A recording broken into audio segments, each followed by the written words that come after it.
Laura Marcos, del Hospital Dr. Josep Trueta, y hoy nos va a hablar de los signos biológicos de la hipertensión y la hipotensión intracraneal.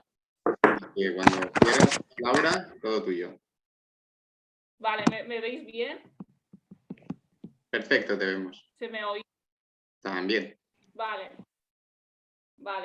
perfecto. Pues soy Resi aquí del Trueta y he hecho aquí un poco de investigación y un poco de recogida de información sobre la hipertensión y la hipotensión intracraneal y sus hallazgos radiológicos principales, porque me pareció interesante, porque la verdad es que tenía muchas dudas sobre ese tema y creo que puede ayudar un poco a todo el mundo. Luego, para empezar, lo más importante para entender la fisiopatología y los hallazgos radiológicos de la hipotensión y la hipertensión intracraneal, lo más importante es entender la hipótesis de Monroe-Kelly, que establece que el volumen intracraneal, el contenido intracraneal tiene que ser estable, y los tres principales componentes son cerebro, sangre y líquido cefalorraquídeo. Y en condiciones normales, para tener una PIC estable, tiene que existir un equilibrio entre estos principales componentes, y de estado de ellos disminuye, pues es compensado por los aumentos de los otros. Y vale, luego empezaremos por la parte de la hipertensión intracraneal. Y generalmente la hipertensión intracraneal se puede imaginar como un incremento del volumen cerebral, aunque no tiene por qué ser así, pero bueno, lo he representado así un poco exagerado para que se entienda. Y la idea es que con ese aumento del volumen cerebral hace que se expulse de alguna forma los otros componentes de la zona intracraneal, y eso hace que el volumen cerebral aumente y haya hallazgos secundarios a esta salida de sangre y líquido cefalorraquídeo, porque de alguna forma no caben en el compartimento intracraneal. Luego, generalmente pues podemos tener hipertensión intracraneal por varias causas, y por ejemplo podemos tener una LOE intracraneal, podemos tener afectación, una meningitis, muchas causas que creen que haya hipertensión intracraneal. Pero bueno, voy a hablar de la hipertensión intracraneal idiopática, o como se ha llamado también clásicamente pseudotumor cerebral. Es una nomenclatura un poco confusa, porque también se llama a veces hipertensión intracraneal benigna, pero no acaba de ser benigna en sí, porque puede llevarte a ceguera, y tampoco es muy correcto a veces llamarla hipertensión intracraneal idiopática, porque puede haber alguna causa. Bueno, es una nomenclatura un poco confusa y por eso he escrito un par de nombres, pero bueno, la epidemiología es muy típica de mujeres de edad media y con sobrepeso. La fisiopatología es bastante compleja y multifactorial, y la radiología tiene un papel importante en el diagnóstico, como ahora explicaré, y papel en terapéutica en algunos casos refractarios. Vale, la fisiopatología es bastante compleja y multifactorial, y tampoco está bien establecida cómo se produce, pero la mayoría de teorías se centran en la alteración de la homeostasis entre el líquido cefalorraquídeo y la hemodinámica venosa, que como depende de la absorción del líquido cefalorraquídeo, depende del gradiente venoso, y el aumento de la presión venosa puede hacer que se tenga que aumentar la presión del líquido cefalorraquídeo para mantener esa tasa de absorción. Clínicamente, la clínica más frecuente de todas es la cefalea, y es la que sufren la mayoría de pacientes. El segundo síntoma más frecuente es la pérdida de visión, que normalmente es rápida y momentánea. Y una de las complicaciones más graves, como ya he dicho, es la pérdida de visión permanente, que en algunos pacientes puede ser de rápida evolución y por eso es una entidad que es importante. Como he hablado, los criterios diagnósticos del pseudotumor cerebral o hipertensión intracraneal idiopática y la mayoría de ellos, o sea, son clínicos. Lo que pasa es que sí que se necesita una prueba de imagen que descarte que haya masas, lesiones y otras causas que puedan ser las causantes de esta hipertensión intracraneal.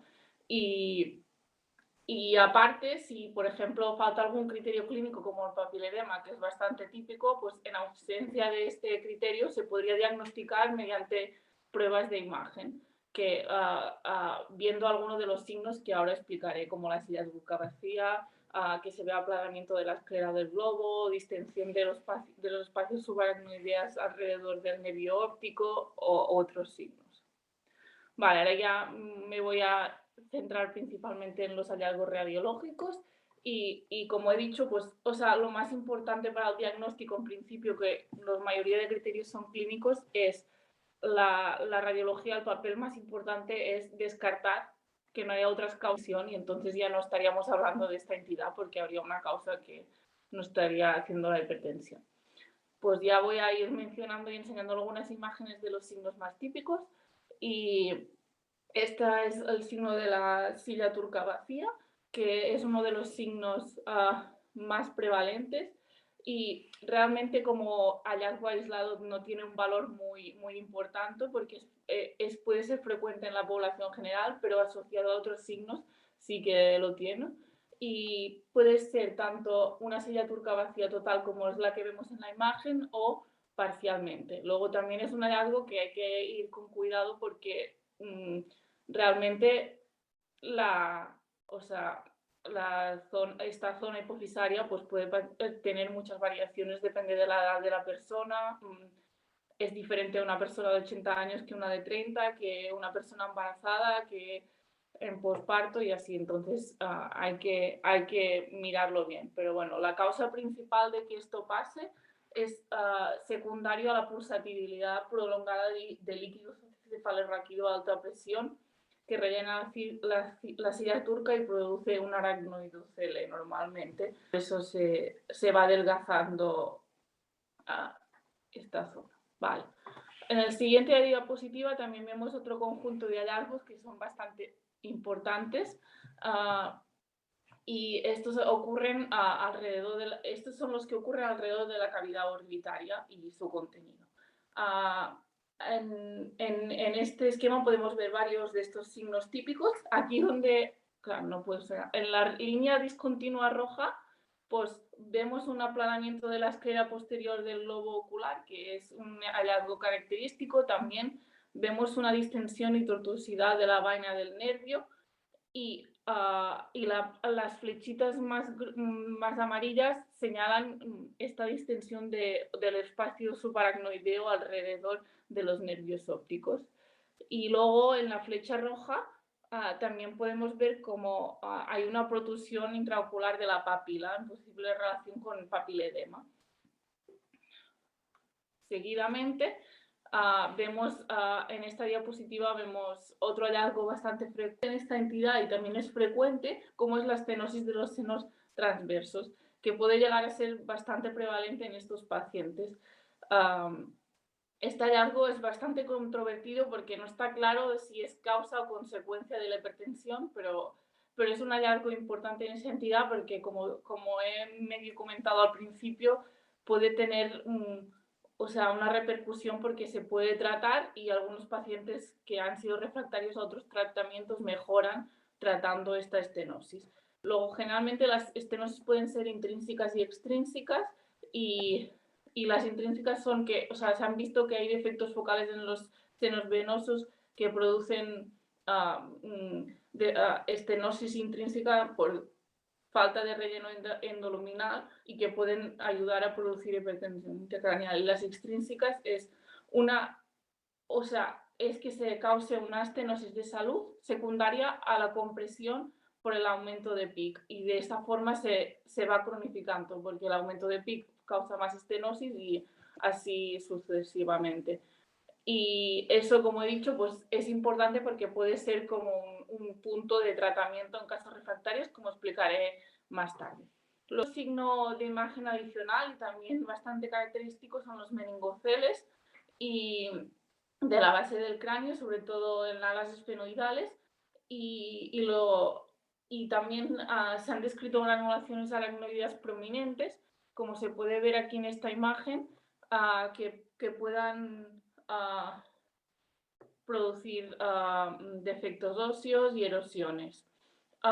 Y luego, este punto es importante también porque estos meningoceles y estas granulaciones aracnoideas prominentes pueden llegar a producir fugas de líquido cefalorraquídeo a oído medio o a senos paranasales. Y luego aquí es un poco donde se relaciona también con la hipotensión, porque también podrían acabar produciendo signos de hipotensión intracraneal. Y luego ya otros hallazgos que he mencionado, que quiero mencionar, pero no he puesto imagen para no alargar mucho. Luego, otras pueden ser aumentos de espacios de líquido cefalorraquídeo, incremento del volumen de líquido cefalorraquídeo extraventricular normalizado, un descenso de amígdalas cerebelosas, que en ese caso diferencial con Chiari y también con la hipotensión, como ya veremos después, porque también puede causar un descenso de las mismas. Y luego por un poco también el ensanchamiento del foramen oval, como el mismo concepto que he explicado antes, que por la pulsatilidad del líquido cefalorraquídeo de forma crónica se puede producir esa remodelación y erosión ósea. Vale. Luego, el tratamiento, como hay mucha variabilidad clínica entre pacientes, también es muy personalizado, pero generalmente lo primero es la pérdida de peso y luego se puede intentar con tratamiento médico. Y en esos casos, si no funcionan, pues los casos refractarios se pueden hacer intervención quirúrgica en esos pacientes, y sobre todo en los que tienen pérdida progresiva de visión, porque es el signo que más nos debe alarmar y de hecho es lo que tenemos que evitar, ¿no? Y algunas técnicas son la fenestración de la vena del nervio óptico, derivaciones de líquido cefalorraquídeo o estén en senos venosos, que es un poco el estén en los senos venosos es un poco el papel de la radiología en el tratamiento que había comentado. Vale, ahora ya vamos a pasar, que es la hipotensión intracraneal. Y para entender el mecanismo y los hallazgos en imagen tenemos que centrarnos otra vez en la misma hipótesis de Monro-Kelly, que normalmente la hipotensión normalmente va a estar causada por una fuga de líquido cefalorraquídeo, como he intentado representar aquí con ese esquema, y entonces de esta forma pues se va a intentar compensar de alguna forma esa pérdida del volumen de líquido cefalorraquídeo pues con esa ingurgitación de vasos para compensar ese volumen, ¿no? Y, la idea es que el cerebro normalmente está suspendido sobre el líquido cefalorraquídeo, que hace que ese cerebro, aunque pese 1,5 kilos normalmente, pase a pesar mucho menos. Y entonces todas las estructuras de su alrededor también están suspendidas en ese líquido, como por ejemplo las meninges, venas alrededor cerebrales y cerebelosas, algunos pares craneales del 5 al 8 y también los primeros nervios cervicales. Entonces, cuando se pierde este volumen, se hace que todas esas estructuras se puedan comprimir y también pueda bajar el contenido cerebral porque no está suspendido sobre el líquido cefalorraquídeo, porque ya no está haciendo de sostén. Y por eso eso explica varios de los hallazgos, como por ejemplo la cefalea al levantarse, que por el movimiento, a compresión de algunos pares craneales que pueden llevar a una clínica como tinnitus, problemas auditivos, problemas de visión, etc. Y ahora ya iré explicando un poco. Vale. Luego, como he dicho, la hipotensión intracraneal está causada por una presión baja del líquido cefalorraquídeo y normalmente siempre está causada por una fuga de ese líquido. Y puede ser primaria, espontánea, que es como en lo que nos vamos a centrar más, o secundaria, iatrogénica o traumática. Pues secundaria a un traumatismo, secundaria a una PL, a una intervención quirúrgica, lo que sea. El síntoma principal es una cefalortostática que empeora de pie y con el Valsalva y que es bastante resistente a analgesia. Y bueno, como he dicho, eso, la secundaria, generalmente secundaria, traumatismo, cirugía o una PEA, pues puedes tener una causa espinal, que suele ser la más frecuente, o puede tener una causa craneal, que aquí es donde entra un poco lo que he mencionado del meningocele anteriormente. Vale. Típicamente también la hipotensión intracraneal idiopática se produce también en mujeres de edad media y la demografía es un poco similar al pseudotumor cerebral o hipertensión intracraneal idiopática, y es por eso que a veces se dice también estos síndromes están como relacionados entre sí, porque la clínica puede ser parecida, la demografía es similar, entonces por eso es importante las pruebas radiológicas también para diferenciar los hallazgos de una a otra. Para diagnosticar la hipotensión intracraneal no está tan bien definido como con los criterios de antes, porque tampoco, bueno, hay como más controversia y eso, pero generalmente pues tiene uno de estos signos tiene que estar presente para hacer el diagnóstico. O sea, un líquido cefalorraquídeo de presión baja que se vea en una PL o una prueba similar, luego evidencia de fuga de líquido cefalorraquídeo y realce paquimeningio difuso en una reso con contraste. Y generalmente con uno se puede diagnosticar. Luego, sobre identificar la fuga de líquido cefalorraquídeo es una de las cosas más difíciles en los casos de hipotensión intracraneal idiopática, porque puede estar en cualquier sitio del neuroeje, aunque sea más frecuente que sea espinal, puede estar en cualquier sitio del neuroeje y a veces es complicado. Por otra parte, también se ha hablado mucho de si es necesario o no realmente pues, encontrar esta fuga, porque a veces se puede tratar y mejoran los síntomas sin necesidad de encontrar esta fuga. Luego aquí hay un poco un algoritmo que se ha propuesto para cómo manejar en estos casos los pacientes, pero bueno, voy a hacer así un poco de resumen. Entonces, lo primero sería, cuando tú tienes una sospecha de una hipotensión intracraneal y no conoces la causa, o sea, tú sabes que tienes una presión baja de líquido cefalorraquídeo, por ejemplo, y tienes la clínica, pues lo primero de todo sería hacer una reso con contraste para ver signos típicos de hipotensión, como ahora explicaré, y confirmar que tienes esa hipotensión. Y una vez esta hipotensión está confirmada, pues ya proceder a ver si se identifica o no se identifica la causa. Luego, lo siguiente sería ver, por ejemplo, si ese paciente tiene una rinorrea, que puede ser que haya una sospecha de una fuga de líquido cefalorraquídeo de origen craneal, pues se podría hacer, por ejemplo,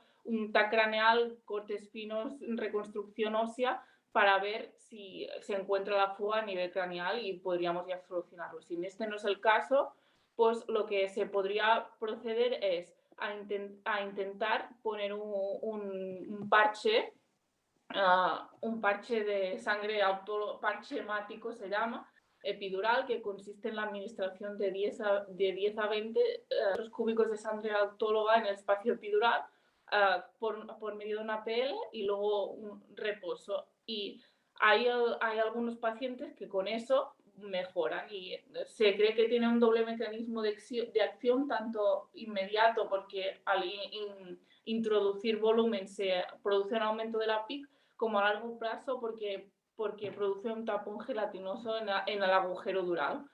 Y muchas veces, sin identificar la causa, o sea, el sitio de la fuga, se puede solucionar la clínica del paciente. Luego, en los casos en los que ya sea más refractario o no haya funcionado este parche dural y en los casos que puedan reincidivar, se pueden hacer otras pruebas de imagen para intentar identificar la fuga, como por ejemplo un mieloTAC o una mieloreso, que sería el mismo concepto, pero un TAC con resonancia, en uno introduciendo a través de una punción lumbar contraste iodado y en el otro el gadolíneo, e intentar visualizar un punto de fuga. Y luego ya en los casos en los que ni la reso, ni la mieloreso ni el mieloTAC puedan fuga, se puede hacer pruebas de medicina nuclear como sistemas gammagrafías o otras pruebas. ¿Vale? Ya voy a ir enseñando los hallazgos radiológicos que digo que típicamente, he ido explicando que típicamente son diagnósticos de la hipotensión intracraneal.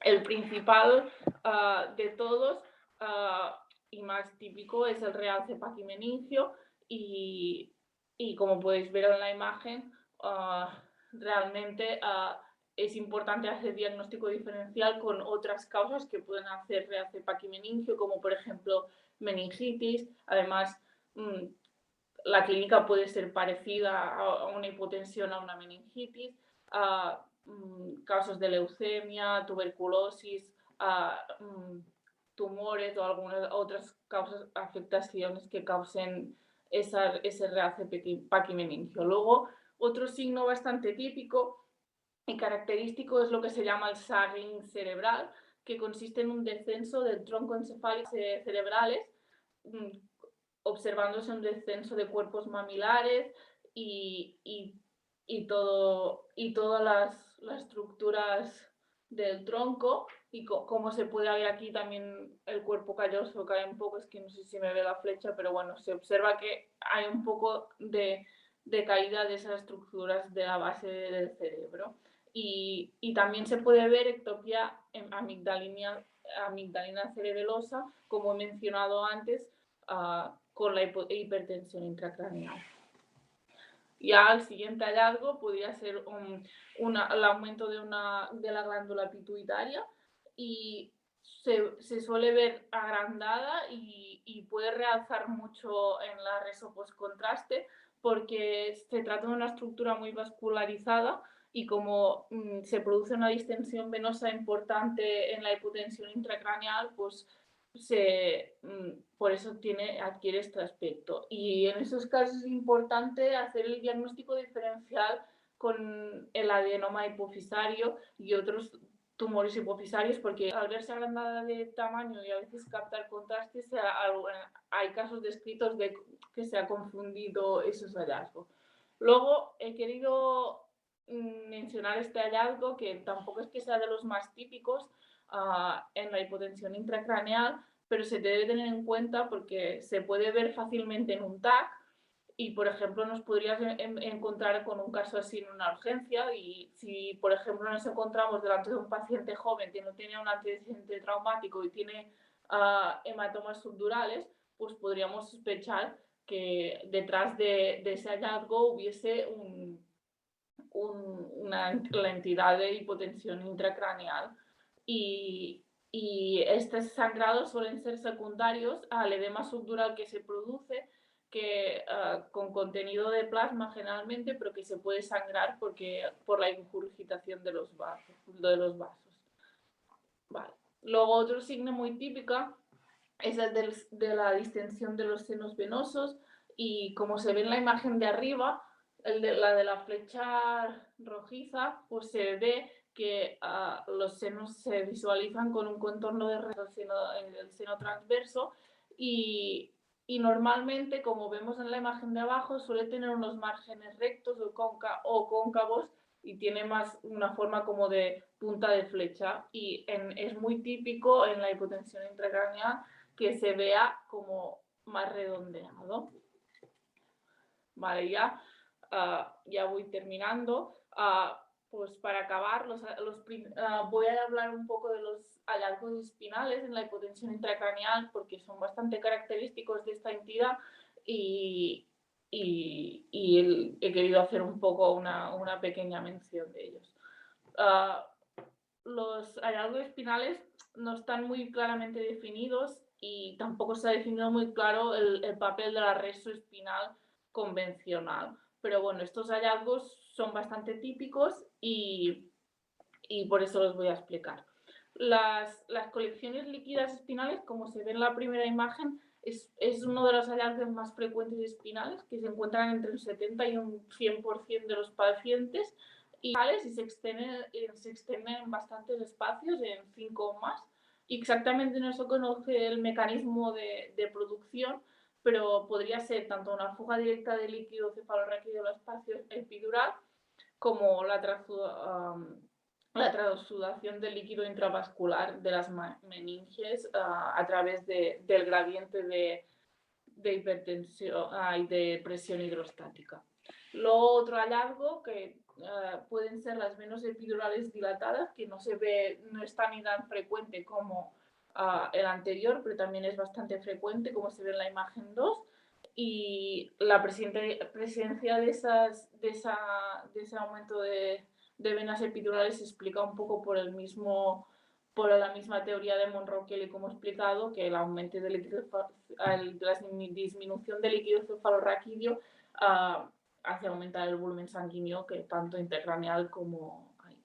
Luego también se pueden ver plexos venosos epidurales, algunos festoneados secundarios al colapso del saco tecal y luego también se podría ver realce dural como un poco por la misma explicación por la que se ve el realce paquimeningio. Y luego ya quería explicar un signo muy típico, que es el signo de C1-C2, que merece una mención especial porque algunas veces se le llama también signo de la falsa localización C1-C2, porque en las imágenes de resomilografía se ve un área focal de mayor intensidad entre las apófisis espinosas de C1 y C2 y algunas veces se piensa erróneamente que puede ser el sitio de fuga, pero varios estudios no han encontrado relación entre este hallazgo, que puede ser característico en pacientes con hipotensión intracraneal, y que el sitio de fuga sea este. Entonces, es un punto a tener en cuenta, ya que si encontramos este hallazgo no es significativo de que que sea la causa el sitio de fuga. Luego, ya como conclusiones, pues decir que la hipotensión y la hipertensión intracraneal están bastante relacionadas entre sí, aunque sean los dos extremos, y que nos ayuda a entender qué es lo que se disminuye en su volumen, qué es lo que aumenta y qué se hace para compensar, y eso nos ayuda a entender los hallazgos radiológicos. Y que, tanto la clínica como la epidemiología son bastante similares entre ambas entidades y que por eso la radiología es muy importante para diferenciar una de la otra y para comparar los hallazgos y saber orientar cuál de las dos es. Y ya aquí está la bibliografía y muchas gracias. No sé, ya está.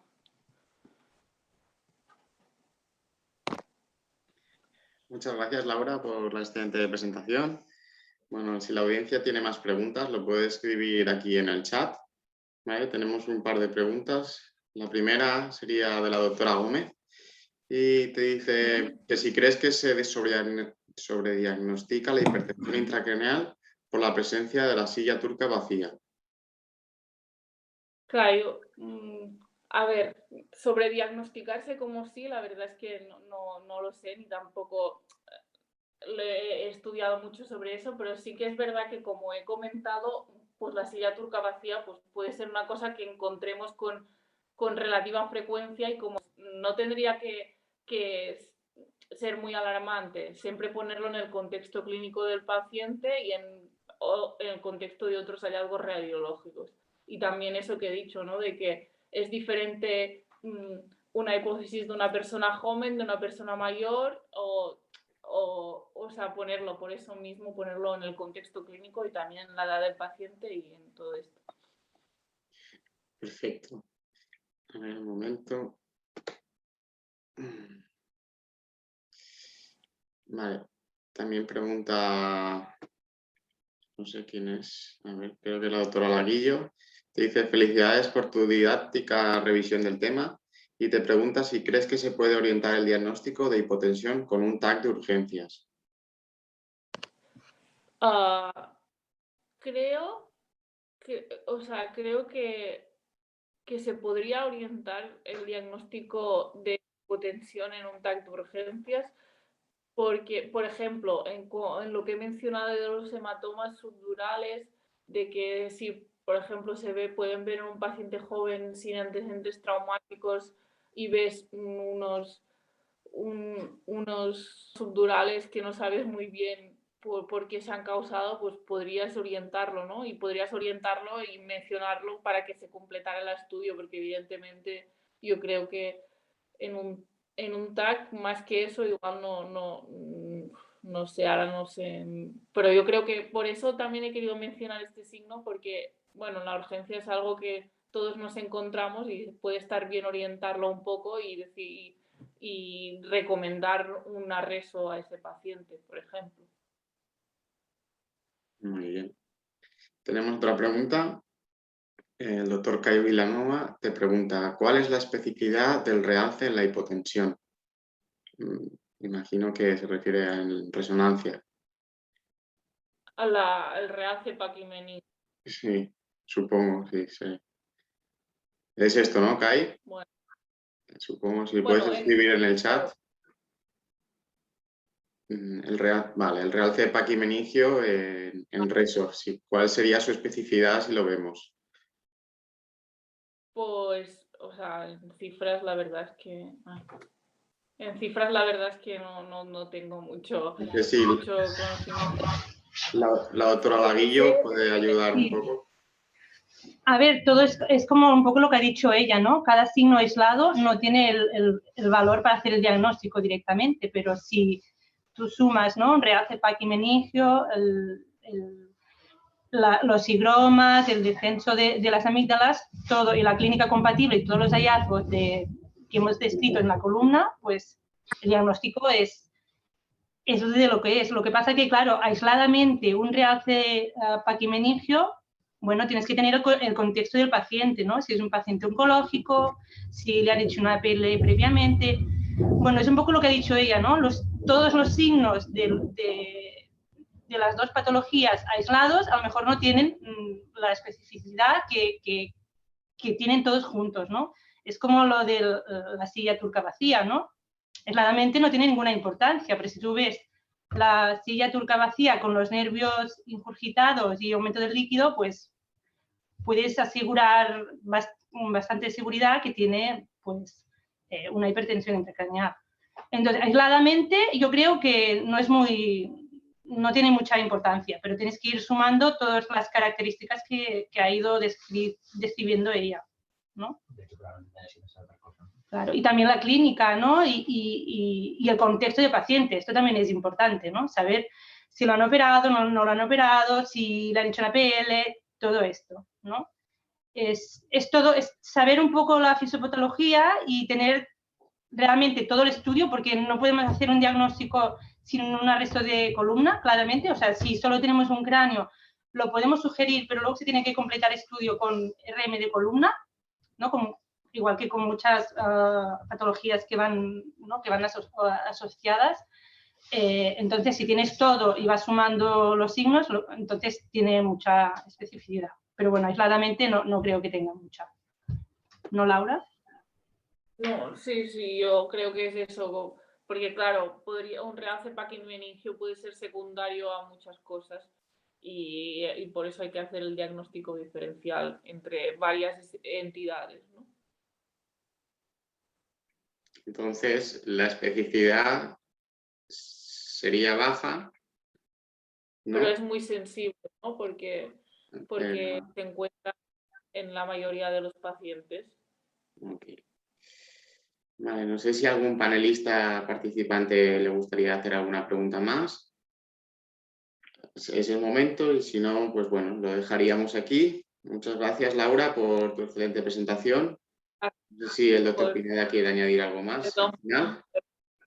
Hola, buenos días. Gracias, Diego. Gracias, Gemma, por los comentarios y, sobre todo, Laura, muchas felicidades por esta excelente presentación, ¿no? Yo creo que has hecho una revisión fantástica de la fisiopatología de dos entidades que son lo opuesto, pero, como has dicho, están relacionadas, la hipertensión y la hipotensión endocranial.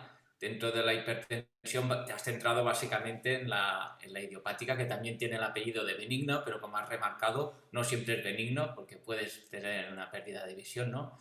Y que el diagnóstico básicamente se hace clínicamente, pero, como has mostrado, los hallazgos radiológicos tienen un valor importante, ¿no? Sobre todo para descartar que sea secundaria en el caso de la hipertensión, y te has centrado en una serie de hallazgos, ¿no?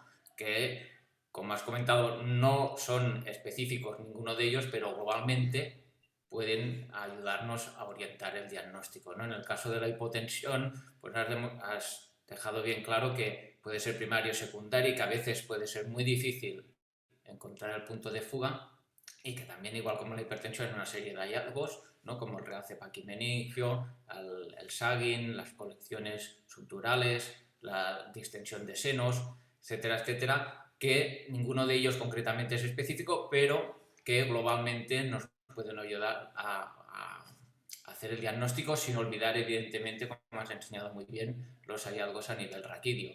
Yo creo que has hecho una excelente presentación y nada más que felicitarte y invitar a todo el mundo a la sesión de mañana.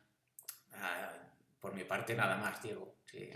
Muy bien, pues nada, pues muchas gracias por asistir y que tengan buen día a todos, ¿vale? Venga.